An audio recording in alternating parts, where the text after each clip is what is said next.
firman Tuhan dari renungan kita pagi hari ini tanggal 26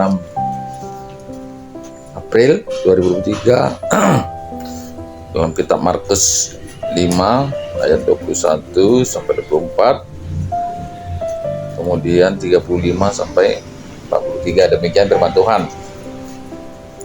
Yesus membangkitkan anak Yairus. Sesudah Yesus menyeberang lagi dengan perahu, orang banyak berbondong-bondong datang, lalu merumuni dia sedang ia berada di tepi danau. Datanglah seorang kepala rumah ibadat yang bernama Yairus. Ketika ia melihat Yesus, tersungkurlah ia di depan kakinya dan memohon dengan sangat kepadanya, "Anakku perempuan sedang sakit, hampir mati. Datanglah kiranya dan letakkanlah tanganmu atasnya supaya ia selamat dan tetap hidup." Lalu pergilah Yesus dengan orang itu. Orang banyak berbondong-bondong mengikuti dia dan berdesak-desakan di dekatnya. Ketika Yesus masih berbicara, datanglah orang dari keluarga kepala rumah ibadat itu dan berkata, "Anakmu sudah mati. Apa perlunya lagi engkau menyusah-nyusahkan guru?" Tetapi Yesus tidak menghiraukan perkataan mereka dan berkata kepada kepala rumah ibadat, "Jangan takut, percaya saja." Lalu Yesus tidak memperbolehkan seorang pun ikut serta, kecuali Petrus, Yakobus, dan Yohanes, saudara Yakobus. Mereka tiba di rumah kepala rumah ibadat dan di sana dilihatnya orang-orang ribut, menangis, dan meratap dengan suara nyaring. Sesudah ia masuk, ia berkata kepada orang-orang itu, "Mengapa kamu ribut dan menangis? Anak ini tidak mati, tetapi tidur." Tetapi mereka mentertawakan dia.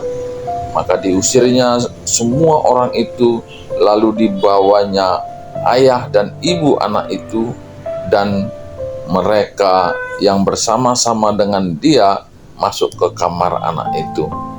Lalu dipegangnya tangan anak itu, katanya, "Talita kum." Talita kum, yang berarti, "Hai anak, aku berkata kepadamu, bangunlah." Seketika itu juga anak itu bangkit berdiri dan berjalan, sebab umurnya sudah 12 tahun. Semua orang yang hadir sangat takjub. Dengan sangat ia berpesan kepada mereka supaya jangan seorang pun mengetahui hal itu. Lalu ia menyuruh mereka memberi anak itu makan. Ya, jadi ini surat Markus, kitab Markus yang dituliskan oleh Markus, yang menceritakan tentang pelayanan Yesus menurut penglihatan atau kesaksian dari Markus. Karena baik Matius, Markus, Lukas, Yohanes semua bercerita tentang pelayanan Yesus menurut penglihatan atau kesaksian mereka masing-masing. Nah, khusus Markus ini sebetulnya dituliskan dengan tujuan agar pembaca, pendengar melihat bahwa Yesus itu sebagai anak Allah dengan menunjukkan kuasa yang diperlihatkan dalam pelayanannya. Jadi dengan membaca kitab Markus, diharapkan pembaca, pendengar itu bisa menerima dengan apa yang ditunjukkan dalam kesaksian itu, bahwa Yesus itu sebagai anak Allah, tentu dengan kuasa yang diperlihatkannya. Nah, dalam perikop ini adalah anak seorang kepala rumah ibadat. Ya pastilah kepala rumah ibadat ini juga punya iman yang besar. Mungkin suku Lewi lah barangkali ya.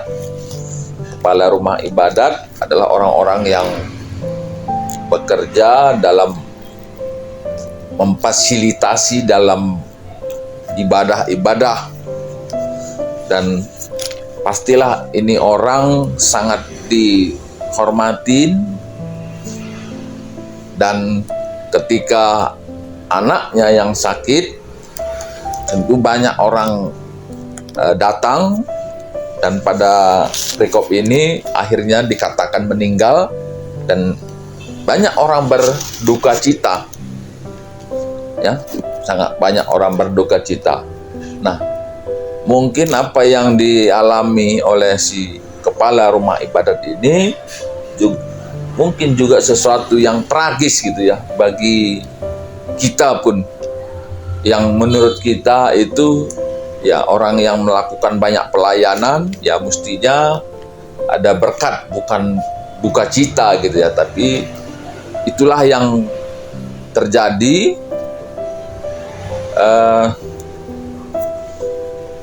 Ketika orang-orang sudah mulai menangisi dan menyatakan meninggal, dan pastilah itu meninggal, karena meninggal itu bukan sesuatu baru bagi siapapun, dan bukan itu satu tipuan gitu ya. Kita pun tahu, bukan cuma dokter ya, masyarakat juga tahu kalau orang itu meninggal, pastilah meninggal. Nah, seperti itu.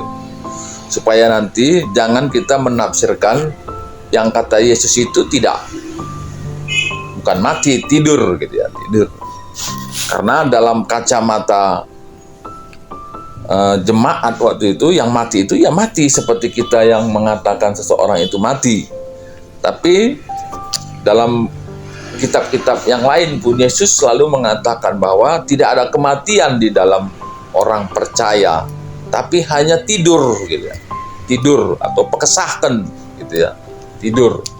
Sehingga apa yang ditunjukkan dalam perikop ini pun supaya orang itu juga bisa menerima gitu loh, bahwa setiap orang yang mati itu sebetulnya bukan mati gitu. Tidur yang bisa dibangunkan. Dan siapa yang bisa membangunkan orang yang tidur karena mati? Itulah Yesus. Itulah Yesus. Nah, jadi inilah yang sebetulnya yang mau dipesankan bagi siapapun yang mendengar gitu ya, ataupun siapapun yang membaca kitab ini, bahwa di dalam orang percaya itu tidak ada kematian, yang ada itu tidur. Ya, tidur. Dan akan dibangunkan, ya kalau semalam akan dibangkitkan gitu. Oleh siapa? Oleh Yesus sebagai anak Allah yang diberi otoritas itu.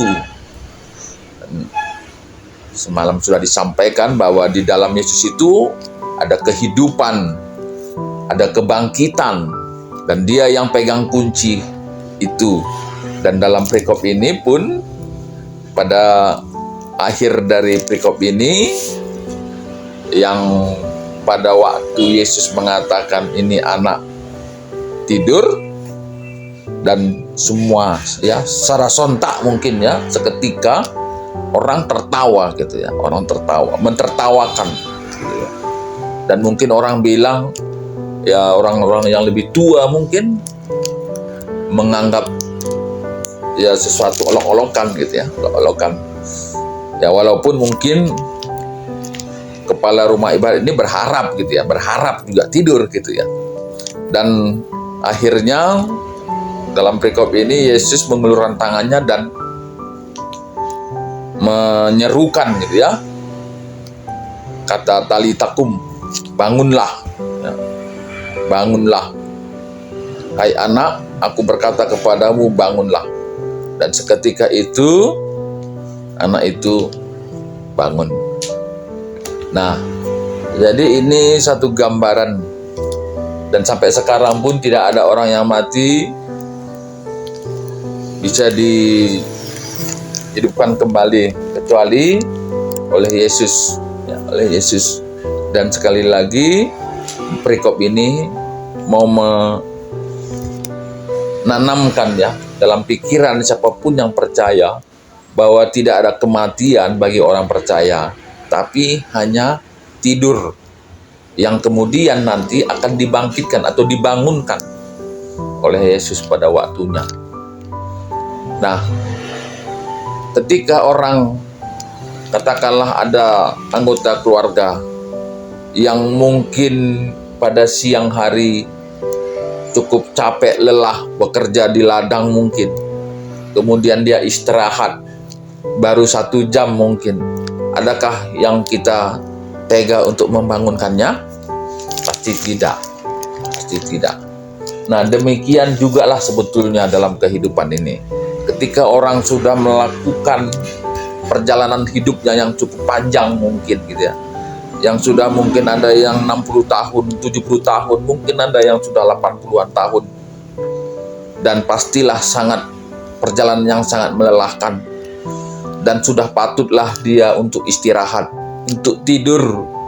Patutkah kita membangunkannya dari lelahnya? Ya pasti tidaklah. Dan itu sering kita lakukan. Kita selalu berharap orang tua yang sudah 70-an, 80 tahun, dia tetap masih hidup bersama kita dalam penderitaan. Saya kira itu tidak patut juga sebagai orang percaya. Maka kita sebagai orang yang beriman dan mengerti bahwa kematian itu adalah suatu waktu untuk pekesahkan, istirahat atau tidur, biarlah mereka istirahat untuk memulihkan kekuatannya yang nanti akan dipakai untuk kebangkitannya, ya, untuk kebangkitannya.